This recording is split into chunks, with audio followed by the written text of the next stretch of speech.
Boa noite para cada um. Antes de falar desse livro, eu quero agradecer, tenho muitos agradecimentos. Vai estar um pouco longo, desculpa. Em primeiro lugar, eu quero agradecer à Livraria Cultura e o diretor da Cultura, o Pedro, que é um amigo, que oferece esse lugar maravilhoso para nós. Não conhecia esse lugar, é fantástico. Então, obrigado para a livraria, obrigado para o Pedro. Depois, claro, eu quero agradecer ao editor para fazer um trabalho tão dedicado, tão lindo, com muitos detalhes da qualidade do papel, de tudo.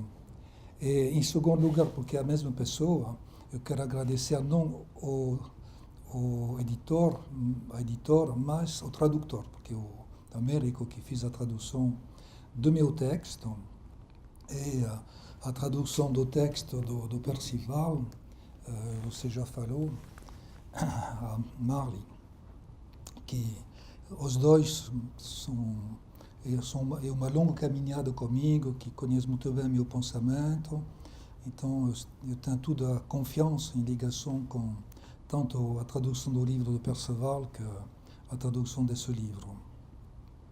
Depois eu quero agradecer para a cobertura do nosso amigo Fábio, que fez um grafismo, um grafismo muito lindo dessa taça Copa do Grau, com 3 gotas de sangue, que é muito ligado com esse mistério do Graal mesmo. Eu quero agradecer a minha querida Laura, sua dedicação, sua paciência comigo, sua generosidade, sua presença, seu amor, é sempre uma bênção, né? Quando temos essas capacidades de interligações. Quero agradecer também todos os alunos, pessoas que fizeram esse trabalho comigo, tanto no trabalho do Brasão, que é muito ligado com essa iniciação da cavalaria, alunos do passado, alunos do futuro, porque em realidade são sempre essas dinâmicas, essas perguntas, essas observações que oferecem um processo sem fim. É muito chato, entre aspas, porque eu estou reescrevendo o tempo todo esse tipo de livros, porque cada ano você tem perspectivas mais profundas, detalhes mais precisos. Então, vou falar, é uma história sem fim. Eu quero agradecer também a mais jovem pessoa aqui, o Theo. É um cavaleiro muito jovinho, 6 meses e pouco, que é presente conosco. Bom, eu espero que eu não esqueça outras pessoas. Assim, é claro, eu preciso agradecer também todos os amigos aqui presentes. Tenho muitos amigos que fizeram a viagem, não sei, de algumas outras cidades. O Raimundo sabe, por exemplo, você também. Então, muito obrigado para todos. Essa amizade é sempre uma bênção para nós. Bom, então, isso feito, eu vou falar um pouco desse livro. Bom, é claro que eu fiz uma interpretação de um texto que existe. Eu gosto muito dessas interpretações, porque no passado, o Américo falou disso, o Zohar, o Plotino, o Platão, tem muitas pessoas que ofereceram retransmissões de conhecimentos inacreditáveis, de uma muito grande profundidade. O problema, o tempo todo, é que, com o tempo, esses conhecimentos são perdidos ou não entendidos num plano tão claro. Mas vale a pena de voltar, de tentar de decifrar, decodificar tudo isso. A questão é que nós temos uma construção do pensamento muito diferente de um livro da antiguidade, do século III do Plotino, ou do século XII ou do século XV. Então, o entendimento, muitas vezes, é perdido. Eu tenho essa possibilidade de entendimento. E, então, são livros para mim que não são só uma história ligada com o passado, mas que vão sempre nos ajudar para a nossa vida cotidiana. Eu vou tentar um pouco de falar sobre isso no final dessa palestra, desse encontro.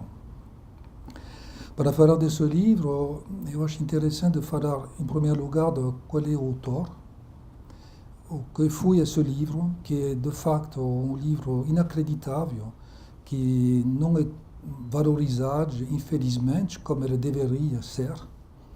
Depois, um pouco da construção desse livro, o pensamento de Chrétien de Troyes em ligação com esse livro, e no final, o que tudo isso poderia, é claro que é não exaustivo, poderia nos ajudar na nossa vida cotidiana agora. Em primeiro lugar, é um livro, nos fala no século XII, esse autor, Chrétien de Troyes, não Chrétien, como a tradução brasileira, mas em francês se chama Chrétien, o H não é pronunciado. Esse livro de Chrétien de Troyes, a pessoa, o autor, é já uma enigma, e o livro é uma enigma também. Vou falar sobre esses dois pontos. O autor é uma enigma, porque de facto não tem nenhuma traça concreta, nenhuma informação muito precisa sobre quem foi o Chrétien de Troyes. Tem muitas razões sobre isso. Em primeiro lugar, na Idade Média, eu tive muitos incêndios. Então, todos os arquivos, os escritos, tudo isso foi perdido de um jeito ou de um outro. E fora de alguns reis, ou não sei, em geral, não tem muitos elementos para falar de uma pessoa. O que nós sabemos, porque ele se chama Chrétien de Troyes, em geral, as pessoas que se chamam chrétiens nesse momento são judeus convertidos. Bom, para muitas pessoas é uma hipótese, para mim é uma certitude, porque você não pode entender o ensinamento em ligação com esse livro se você não tem conhecimentos muito profundos da Cabala. E se você não tem esses conhecimentos, você não pode entrar no entendimento desse livro. Esse é um primeiro ponto. Então, é um judeu que teve um conhecimento, uma iniciação com certeza de alto nível no plano cabalístico. E isso é uma quase certeza para mim, para uma outra razão, é que ele se chama Chrétien de Troyes. Troyes é uma cidade da Champagne, como Champagne, o vinho francês. É uma cidade um pouco ao nord-este de Paris. E essa cidade de Troyes foi, no século XI, 10, 11, um grande centro cabalístico reconhecido. Tive um rabi, que se chama Rabi de Troyes, que se chamava Salomon ben Isaac, que foi um grande mestre de Cabala, um pouco antes do Chrétien. Então tive um conhecimento nessa cidade muito profundo em ligação com a Cabala. O trabalho do Chrétien, de facto, como ao mesmo tempo um judeu que tem elementos ligados com o cristianismo, mas ao mesmo tempo ele foi, nós temos a certeza disso porque tem dedicações nos livros, ele foi patrocinado com, em primeiro lugar, uma pessoa que se chamava Marie de France, que estava filha do rei Luís VII. E Luís VII tive uma mulher que estava uma alta mulher no plano da iniciação dos cavaleiros, que é Eleonor d'Aquitaine. Eleonor se chama como aqui? Eleonor de Aquitânia. Eleonor de Aquitânia, né? Eleonor de Aquitânia, que foi uma grande mulher na iniciação dos cavaleiros, que escrevia livros. E foi a filha de um rei de França. E foi, desculpa, a esposa do rei de França, mas depois ela divorciou e ela foi casada com o rei de Inglaterra. E tem todo um link nessa Idade Média, porque a França é de facto compartilhada em duas partes. Uma parte no leste da França, que é mais ou menos as terras do rei da França, e a parte do oeste, a Bretanha, a Aquitânia, Normandie, que são de facto ligadas com o rei da Inglaterra. São terras que appartenham com casamento e outros no rei da Inglaterra. Então tem tudo um link com o Marie de França e, ao mesmo tempo, com a corte de Inglaterra e a corte da França. Então tem toda uma dimensão muito ligada com esse link entre Bretanha e Grande-Bretanha, de facto, nesse momento. Então, a tradição da Bretanha e Grande-Bretanha é uma tradição céltica. Então, nesse livro, você tem 3 correntes muito fortes, que são o corrente cabalístico, muito oculto, muito subjacente, mas muito presente. Tem um link um pouco mais claro, mas não tanto, de facto, com o cristianismo, porque mesmo se a questão da cena, o mistério do Graal, a cerimônia do Graal pode fazer achar que é um pouco como a Eucaristia no cristianismo, de facto não é muito preciso, não é muito claro no livro mesmo. Tem muitos elementos que são em ligação com a tradição céltica, muitos nomes, por exemplo, vão estar de inspiração céltica, né, os cavaleiros, os nomes dos cavaleiros e tudo isso. E tem toda uma decodificação e ligação com essa questão dessas 3 culturas. Para mim, como eu vivi muito tempo na Provence e na Bretanha, Chrétien de Troyes fala do Perceval como Perceval o galês.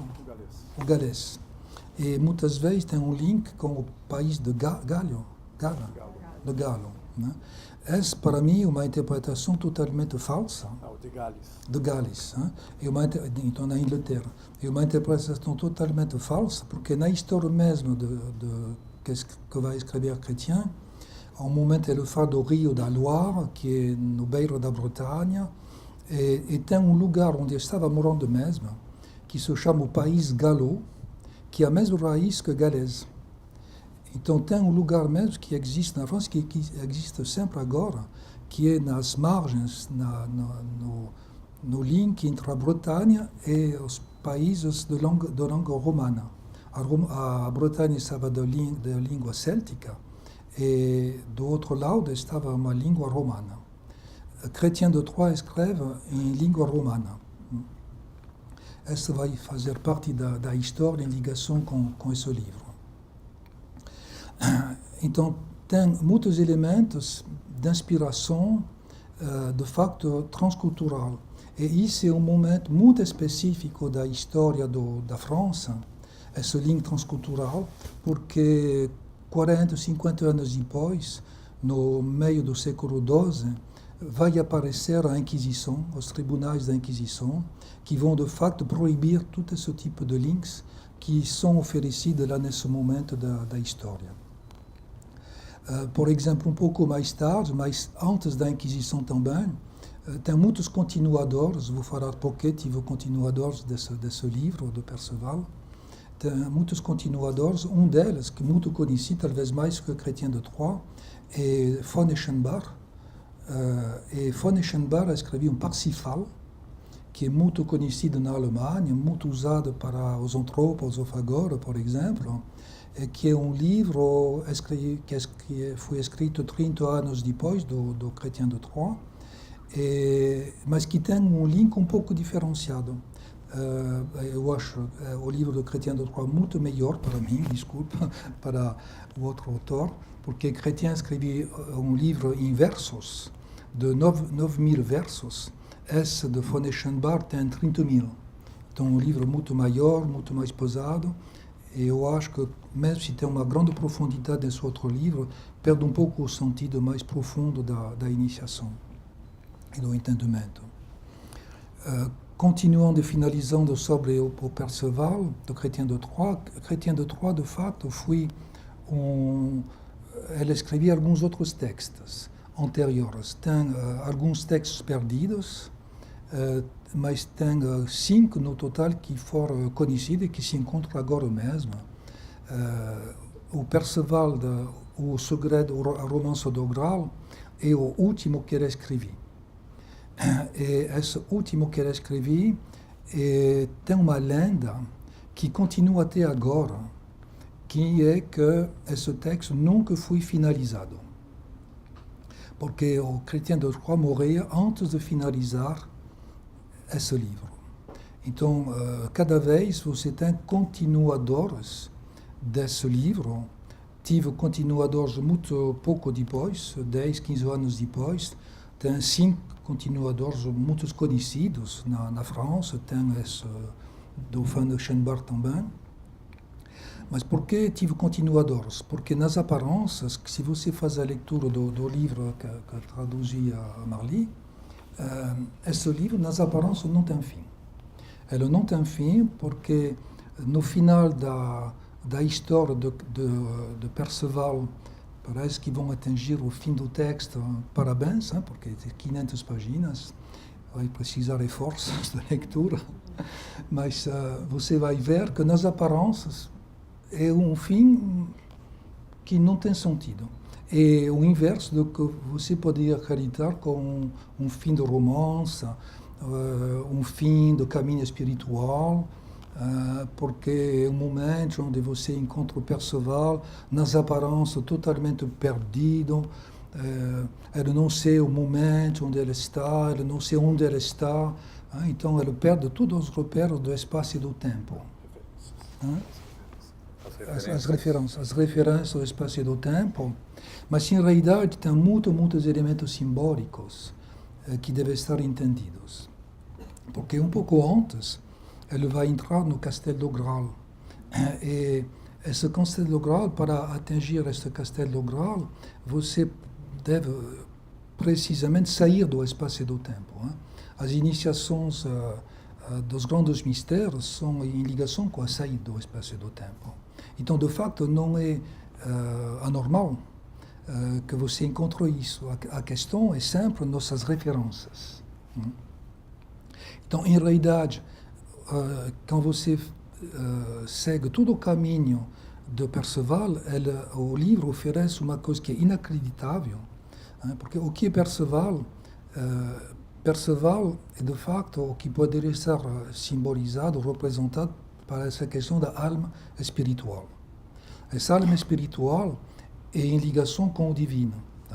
Nós podemos entender, para usar de metáforas, nessa alma espiritual, é uma dimensão demônica ou uma dimensão angélica.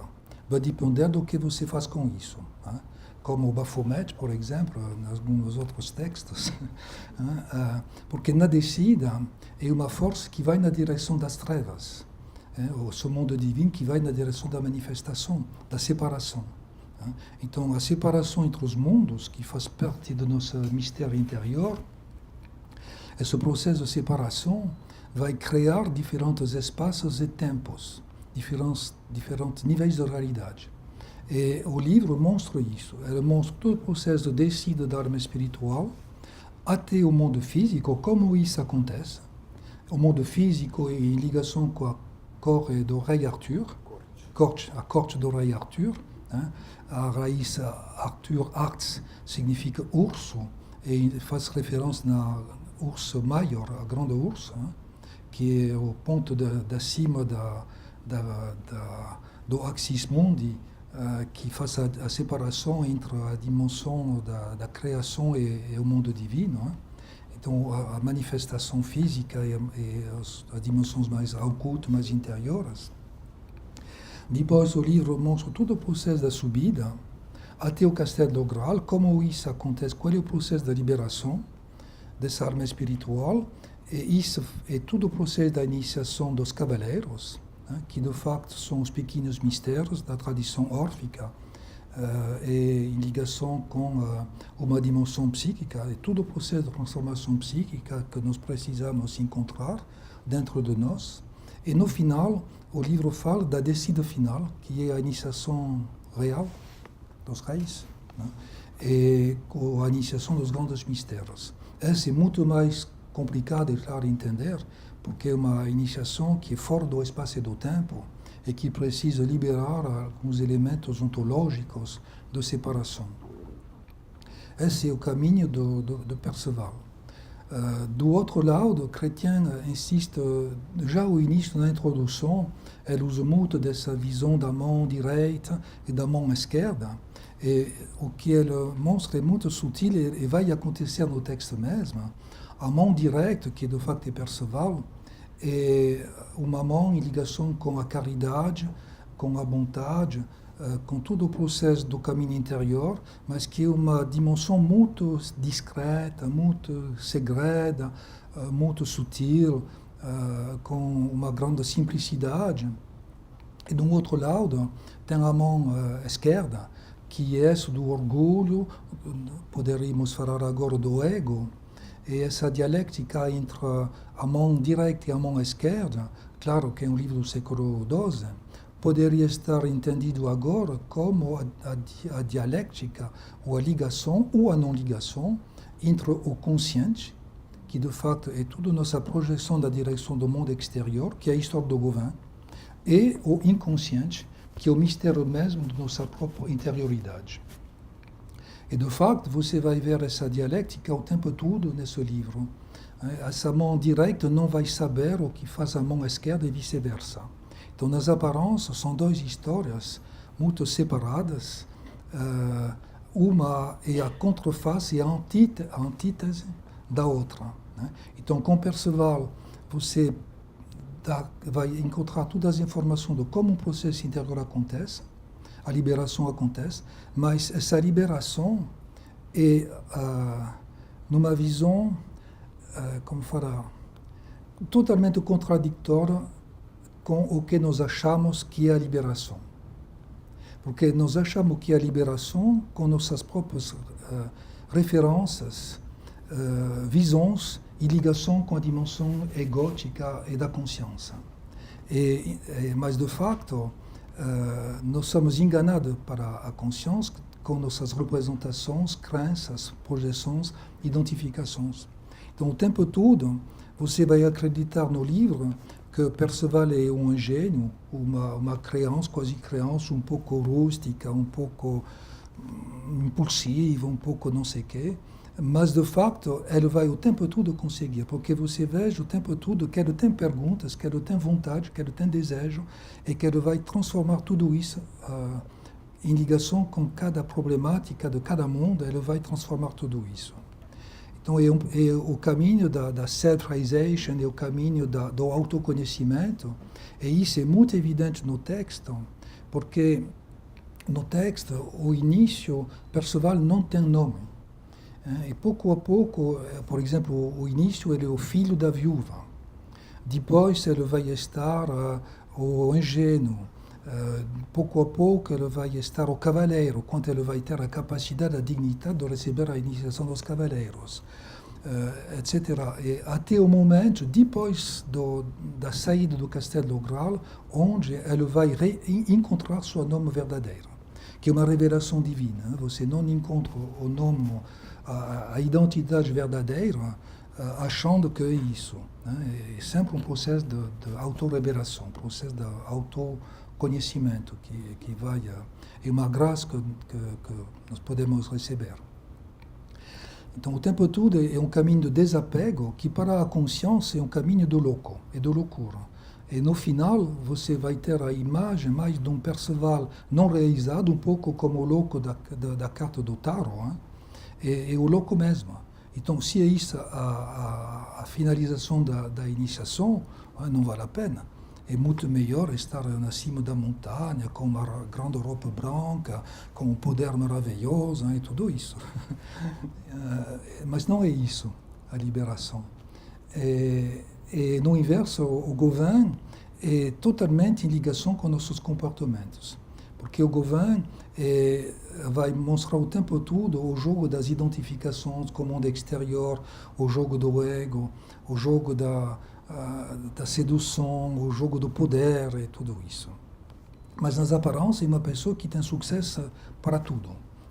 Então tem uma dialética, nas aparências uma fraqueza, um insucesso que de facto é o sucesso e não inverso. Um sucesso maravilhoso que de facto é um insucesso total. Porque na história do Gauvin, em realidade, esse será o volume que vai seguir o ano que vem,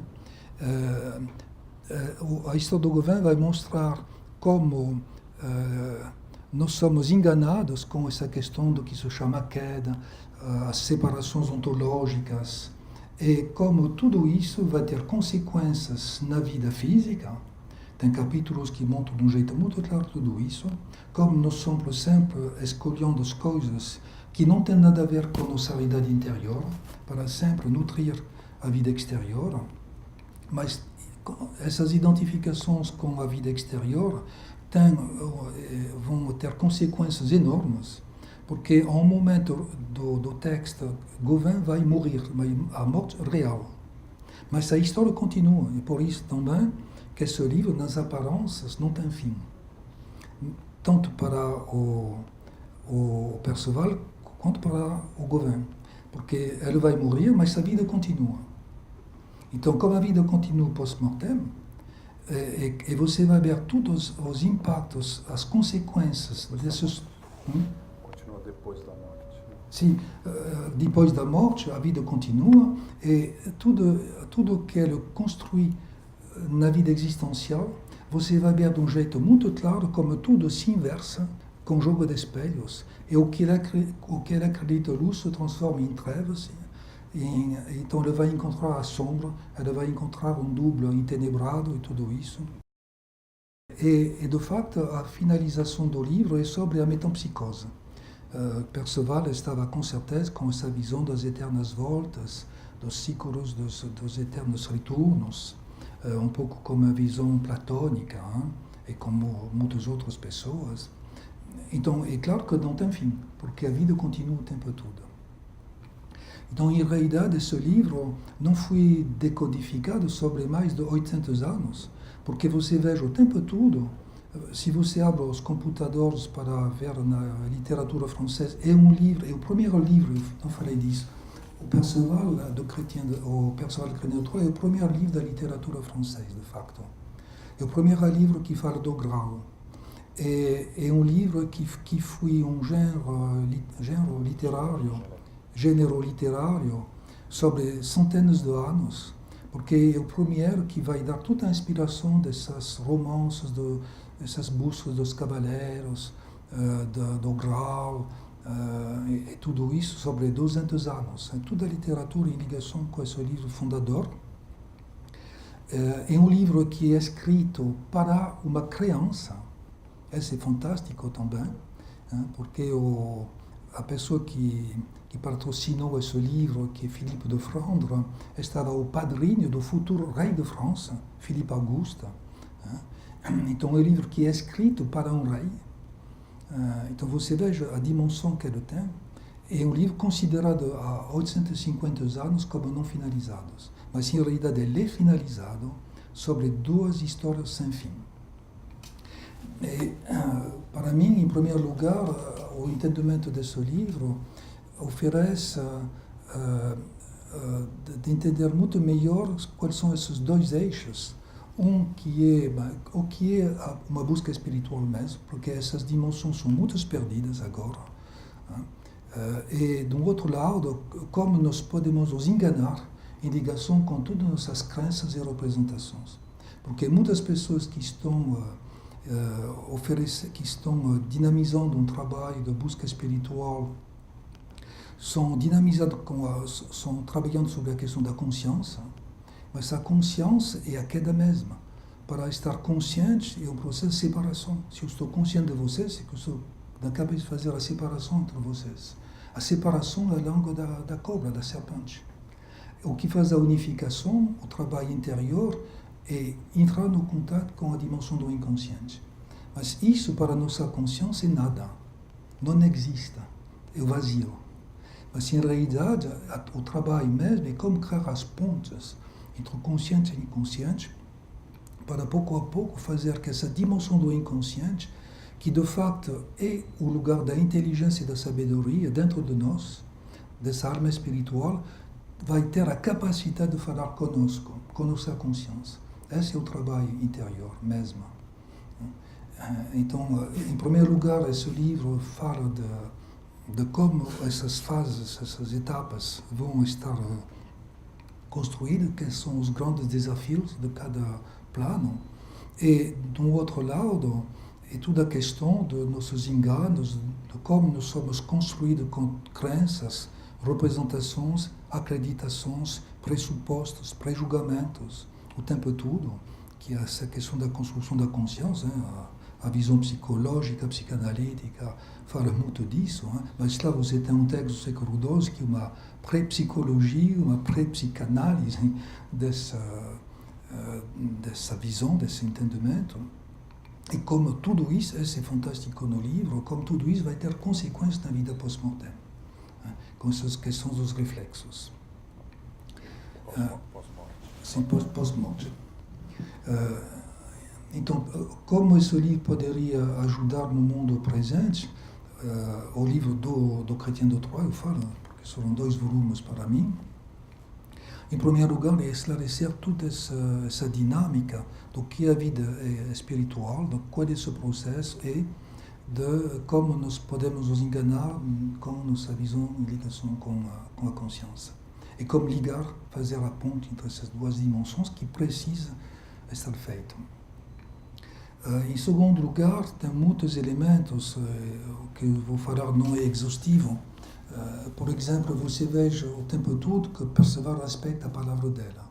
Gauvin, não. Gauvin, ele vai falar, vou na direita. Mas tem eventos, e ele vai na esquerda, porque esses eventos vão dinamizar nessa direção. Então você veja que ele nunca respeita a sua palavra. A questão da palavra faz parte da iniciação dos cavaleiros e da tradição. Há pouco tempo não precisava ir no cartório, assinar documentos, a palavra estava suficiente. Agora as pessoas falam, mas não vão fazer. Estão o tempo todo enganando. Uma outra questão, por exemplo, muito interessante, é toda a questão das visões iniciáticas, religiosas, da saúde, porque, de novo, nós somos num paradigma dominante, que é a questão do monismo materialista do século XIX e XX, e nessa visão, nesse paradigma, nós somos muito identificados com esse tipo de pensamento. Século XII é um paradigma holístico. Tem um link permanente entre o céu e a terra. Não tem separação entre astronomia, astrologia, química, alquimia, todas as formas de saberes. O conhecimento é universal, que faz um link com o singular. Então, nós somos muito condicionados para esse pensamento moderno. Esse pensamento tem riquezas fantásticas, é claro. Ele aumenta muito o conhecimento, mas esse aumento do conhecimento vai mais e mais na separação. As tradições, podem falar do Kali Yuga, do Idade do Ferro, que existe em todas as tradições. Então, mais nós vamos nesse conhecimento, perdendo o sentido de nossa interioridade, de nossa subjetividade, de nossa realidade interior, mais nós acreditamos desenvolver poderes maravilhosos, mais nós somos da destruição. E a sociedade moderna, infelizmente, vai nessa direção. Nós somos num momento muito perigoso do desenvolvimento da tecnologia, do saber, do conhecimento, que pode, e você vê todas as consequências na natureza, com as crises, o desemprego, isso é uma questão do paradigma, é uma visão do mundo que nós construímos. Tem soluções, mas para dinamizar essas soluções, nós precisamos mudar de pensamento. Se não tem mudança de paradigma e de pensamento, nós vamos à direção da morte, como o governo. Não tem escolha. Nós somos no final, as pessoas sabem muito bem disso, percebem muito bem isso. Não? Então lá, esse livro pode dar outras perspectivas. Não?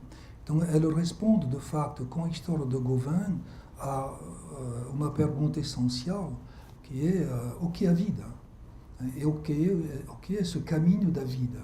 A vida vem do mundo espiritual, se manifesta no mundo físico, não tem separação entre o céu e a terra para o Perceval. Não é a questão que a vida vem do divino, ou que para o científico a vida vem do cosmos, da materialidade, porque o cosmos é divino e o divino é cosmos. Não tem separação. Então ele pergunta sobre essa questão do que é a vida. O governo vai perguntar o que é a consciência, de fato. O que faz que eu estou aqui agora, nessa visão de percepção do mundo exterior, como eu posso me enganar com todas essas projeções do mundo exterior.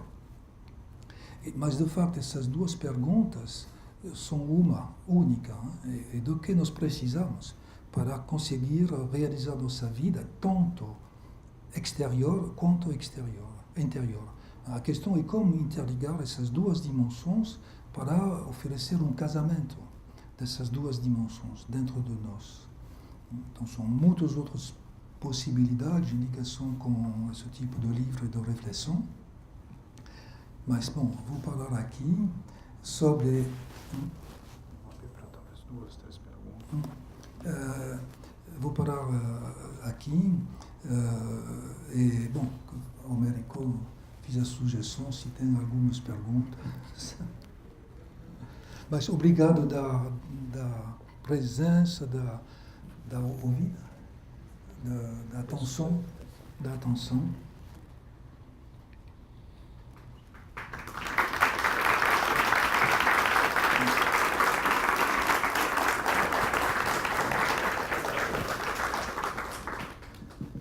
Vou complicar um pequeno detalhe, porque a interação indireta, inconsciente e consciente com o Américo me faz pensar nisso. Quando você entende o corpo glorioso, a pedra filosofal, são conceitos, são crenças, representações, acreditações. Podemos acreditar nisso, considerar isso totalmente louco, não? Porque são conceitos. Nós não temos nenhuma imaginação nisso, sobre isso. Mas se eu estou falando, por exemplo, da questão da unidade, já é um pouco mais entendível, não? Mas a unidade, ao mesmo tempo, é um conceito. Não? Então, vou falar, por exemplo, um pouco mais de um jeito científico. O que eu sou com o meu corpo? Meu corpo é feito de moléculas, átomos, tudo isso. Mas se eu tenho um átomo de hidrogênio, você sabe quanto esse átomo dentro do meu corpo aparece no momento do Big Bang, do universo. Outros átomos vão aparecer nas explosões de supernova, etc. Então, em realidade, meu corpo inteiro é feito do cosmos. Eu sou o cosmos. Não? No plano da biologia, tem claro o mistério da vida, mas isso pode se explicar também. Quando eu estou trabalhando sobre Lam Spring, Perceval e outros, quando eu estou compartilhando com vocês quem eu sou no plano da dimensão do consciente, da cultura, quem sou eu? Em realidade, tudo isso, o que é pessoal, nada. Estou falando com vocês porque tem uma cultura portuguesa, tem uma cultura francesa, não é pessoal. Então, meus pensamentos são esses de Chrétien, talvez, são esses de outros autores, são esses que eu vou compartilhar com vocês. Então, nada do pessoal, tudo é universal e coletivo, tanto na biologia como no plano da psicologia. E se eu estou crescendo sobre outras dimensões, em realidade é a mesma coisa. Por exemplo, o Jung fala de um inconsciente coletivo, né? O que são os arquétipos, os símbolos, são dimensões mais universais. Então, de facto, todo o caminho interior é reconstruir essa unidade que foi destruída em ligação com essa queda para necessidades ontológicas, né? Não tem um pecado de uma mulher, não sei, tudo isso são brincadeiras, entendimentos enganadores, falsos sentidos da simbologia. Mas tem uma vontade ontológica nesse processo de separação, mas quando nós somos separados, nós precisamos voltar na direção da nossa unidade.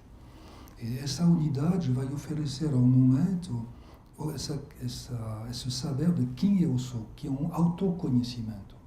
Esse autoconhecimento é uma revelação, eu falei. Esse autoconhecimento vai aparecer no momento mesmo onde eu vou encontrar essa unidade. Porque na unidade eu estou em mesmo tempo, é complicado entender isso sobre um certo plano, estou em mesmo tempo na unicidade, sou eu, e na universalidade. Porque não tem separação entre o um e o um. E isso é o início dos grandes mistérios, né? Então, todo o trabalho de voltar na direção da origem é um trabalho de reconstrução do templo, no sentido onde o templo é a mesma raiz que o tempo, né? O indo-europeu tem, que significa cortar e separar. Então, o templo é cortado em espaços particulares, como o tempo é uma corte da dimensão da unidade. E quando eu estou voltando nesse lugar do eu sou fora do tempo e fora do espaço. E isso é o início do mistério de um corpo glorioso, ou da vida eterna, ou de não sei o quê.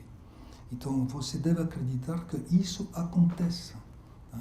Não são brincadeiras, porque são dimensões transculturais, transreligiosas e transpessoais.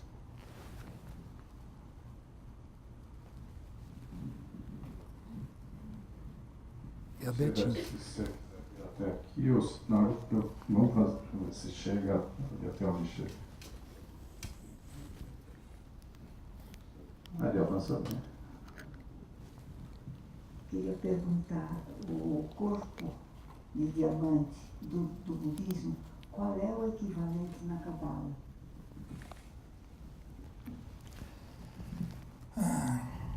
Boa pergunta. Não sei se vou responder de um jeito certo. O processo dessa unidade que vai na direção da separação é em ligação com Aina Insof, Ein Sof Or. E depois disso vai ter todo o processo de espelho, porque são jogos de espelhos que vão na direção dos três mundos, Briya, Yetzirah e Asya. Que é o mesmo processo lá que nós temos nesse livro do Chrétien de Troyes. Na volta na direção da origem, é uma volta que deve integrar esse eixo central, porque é um processo de reunificação. Na tradição da Kabbalah, esse lugar de unificação mesmo é Yehida, é a alma unificadora. E Yehida em ligação com Keter, que são os primeiros movimentos. E a volta na direção do Ayin, em realidade. Não sei se tem um nome específico, pode ter, que fala de um equivalente do corpo glorioso, mas não sei. Mas o processo mesmo é isso. É reunificar, porque na Kabbalah tem 5 almas, tem 5 fases desse processo, e a última, que é a unificativa, a unitiva, é essa que vai oferecer essa passagem.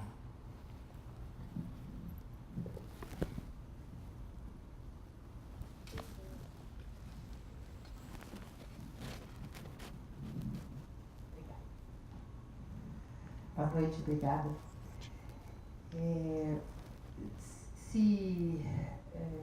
Aquilo que se observa hoje numa série de pesquisas neurocientíficas, de que existem algumas análises, o efeito Flynn, sobre a evolução da consciência humana como humanidade.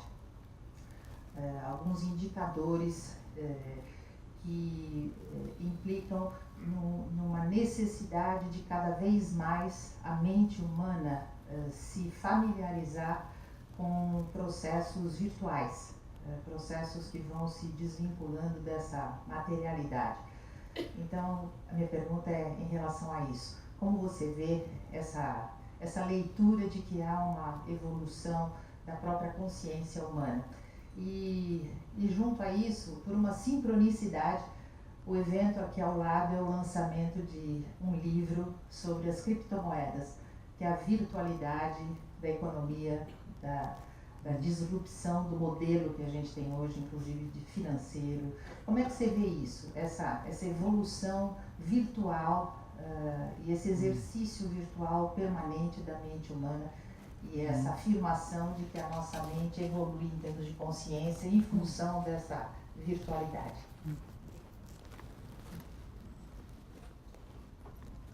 De novo, é uma muito boa pergunta, não sei se tem a resposta. Seria muito pretensioso ter respostas em tudo. Hein? Entre parênteses, que é importante, esse livro não tem nenhuma verdade. É um pretexto, vou responder depois. É uma interpretação, como toda interpretação, tem outras interpretações possíveis, contraditórias, complementares. Então, é só para dinamizar a imaginação de vocês, a imaginação verdadeira. Lá estou entrando na resposta que eu posso oferecer. Dinamizar a imaginação verdadeira, a imaginação vera, na tradição, que é essa construção que faz o link com a sua própria interioridade. Então, a questão do virtual, eu acho que seria muito melhor de usar a palavra virtude que virtual. Porque a virtude fala da transformação interior, o virtual fala, para mim, dos enganos exteriores. Talvez é um preconceito pessoal. Eu posso acreditar que seja um preconceito pessoal. O desenvolvimento da consciência no plano da humanidade, claro. Mais você desenvolve a consciência, mais você vai na direção da separação. Mas você vai na direção da separação, mas você vai na direção das desigualdades, dos combates, da violência, dos conflitos, dos jogos dos poderes e tudo isso. Então, nós estamos criando uma sociedade assim. Isso é muito perigoso para mim. E tem uma palavra muito soft, que é virtual. Com virtual, tudo é permitido, porque tudo é possível. E, ao mesmo tempo, tem uma grande responsabilidade a nossa capacidade imaginativa. E a tradição, por exemplo, Paracelso, mas não é o único. Tem um autor que eu gosto muito, que é Henri Corbin, que é mais moderna, que fala da diferença entre a fantasia e a imaginação vera, Paracelso também. Nós precisamos fazer a diferença entre virtual e virtudes, entre a imaginação verdadeira, que de facto é uma revelação interior, que se dinamiza em ligação com o autoconhecimento, e o conhecimento exterior da consciência, da ciência, que de facto não é um conhecimento no sentido da etimologia, é um saber, um aumento do saber. Mas com o aumento do saber, para mim, é mais perigoso que generoso. Mas, de novo, pode ser um preconceito.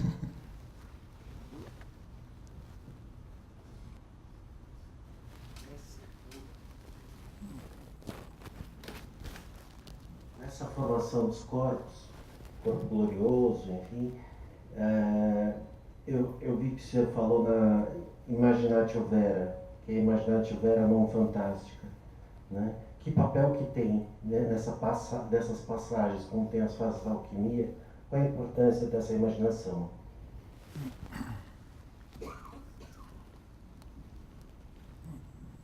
Obrigado. O processo de volta na direção da origem, lá aparece no momento da corte, do rei Arthur até o castelo do Graal, e o processo de subida. Todas as tradições falam desse processo de subida. Esse processo de subida é um processo de transformação psíquica. Então a imaginação é muito solicitada nisso. A imaginação fantasia é, de facto, agora eu posso imaginar tudo o que eu posso quiser, posso ter uma capacidade criativa, inventiva, maravilhosa, mas isso é minha própria imaginação que vai criar isso. A imaginação vera é, de facto, a capacidade que eu tenho de fazer silêncio e de receber outras dimensões dentro de mim, que não tem nada a ver com a minha capacidade imaginativa e criativa exterior. Todo esse processo de revelação progressiva, que é uma caminhada entre mundos, porque tem uma dimensão psíquica que é a alma existencial, depois tem toda uma revelação em ligação com esse link com a alma espiritual. Se você tem a capacidade de converter a alma espiritual demônio em anjo, tem, por exemplo, a tradição sufi mostra que o anjo da humanidade, o anjo Gabriel, tem duas asas, uma preta e uma branca. Nós somos a parte preta do pássaro, né? do anjo. Precisamos converter isso em branco. Mas, ao mesmo tempo, essa conversão, e, ao mesmo tempo, a conversão, a metanoia da força espiritual mesma, que vai ao início na direção da separação e que vai estar convertida com o nosso próprio trabalho interior. Então, quando isso aparece, pouco a pouco, a dimensão do Lúcifer, que de facto é o anjo da queda, do anjo decaído, vai se transformar em Lúcifer, que vai colocar e dinamizar o caminho da luz, porque ele conhece o caminho para atingir a luz divina. Então, precisamos de toda essa conversão interior, e nesse momento a imaginação vai ter a experiência, a imaginação verdadeira vai ter a experiência de iluminação verdadeira. E isso é o processo psíquico, que é ligado com os pequenos mistérios da tradição órfica. Depois disso, é além da capacidade imaginativa. Os grandes mistérios são a revelação nesse espelho sem deformação, porque o espelho é reconstruído, a reconstrução do templo, da unidade do templo, que é separado da criação. Então, a reconstrução desse templo vai oferecer o espelho puro para que o divino se reflete dentro de nós. E se ele se reflete dentro de nós, nós somos o olho dele e, ao mesmo tempo, é um jogo de reciprocidade. É por isso que ele vai dar a informação do que nós somos, por exemplo. Mas, depois disso, o mistério é sempre indireto. Nos grandes mistérios, a questão do corpo glorioso, por exemplo, é o último processo, o início. Eu falo disso mais no texto da Alquimia, de Pedra Filosofal. O início, nós somos, nosso psiquismo é dependente do corpo. É evidente para todos nós. O trabalho interior é, pouco a pouco, de ter um corpo dependente do psiquismo. Isso se chama um corpo de segundo nascimento, que é um corpo psíquico, de facto, de imaginação verdadeira. E depois disso, nós precisamos de ter um corpo dependente do espírito, que é a questão da última fase dos grandes mistérios. E isso é o corpo glorioso. É tudo o processo da iniciação.